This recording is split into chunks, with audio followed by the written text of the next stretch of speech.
Been talking about these walls of water, and the threat for flash flooding isn't over across south central Texas. Fox Weather has crews out there. We've been covering this story since the beginning, even beginning on Saturday through the weekend. Fox Weather Correspondent Robert Ray was in Kerrville, Texas yesterday talking to first responders and flood survivors.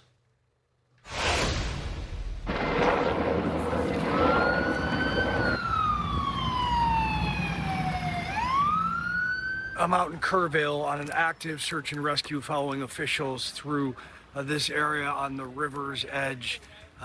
They've detected an odor in this area. They're not sure what it is, so they are walking through the vegetation, the debris fields. Perhaps it's an animal, something else. Unfortunately, it could be a human, and that's why there's this urgency to get in here and go through all of this. And we're going through the debris, trying to see if we can find anybody alive would be great, but at this point, I think we're looking for human remains. We're tracking a lot of things by smell. If we have a smell, we'll have the crews come over. They'll actually pick the pile up and see what's underneath.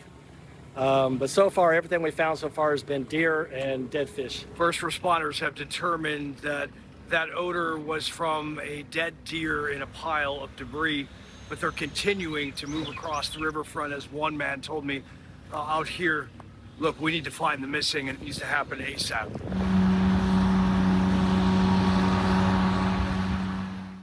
As I continued to walk through this landscape full of debris, there were two people I were not expecting to run across. Of course, we lost everything that we owned, me and my wife, and saved my business. I didn't have any of my equipment there, but we lost our home, and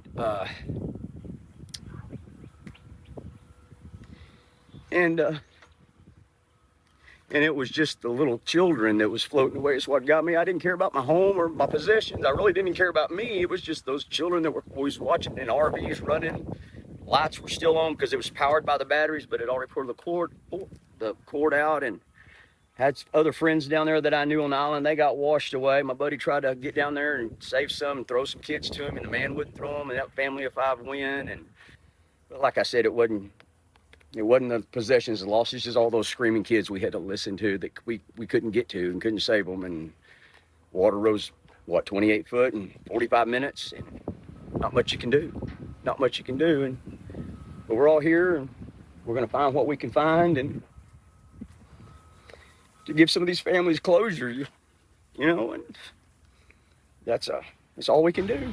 There was one man in that RV park that was in a tree. I could hear him screaming for his life at 4:50, and I couldn't find him. I found the sheriff's department. They searched for hours, couldn't find him while the flood was going on.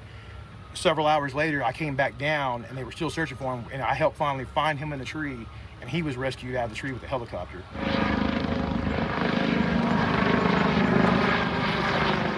In the meantime, they're doing it from the water, the ground, and the air. It is nonstop, nearly 24 hours a day, and it is very grueling work in this heat and the topography with cactus, sand, mud, clay, and debris fields like this that people are moving through. Reporting in the hill country of Texas, Robert Ray, Fox Weather.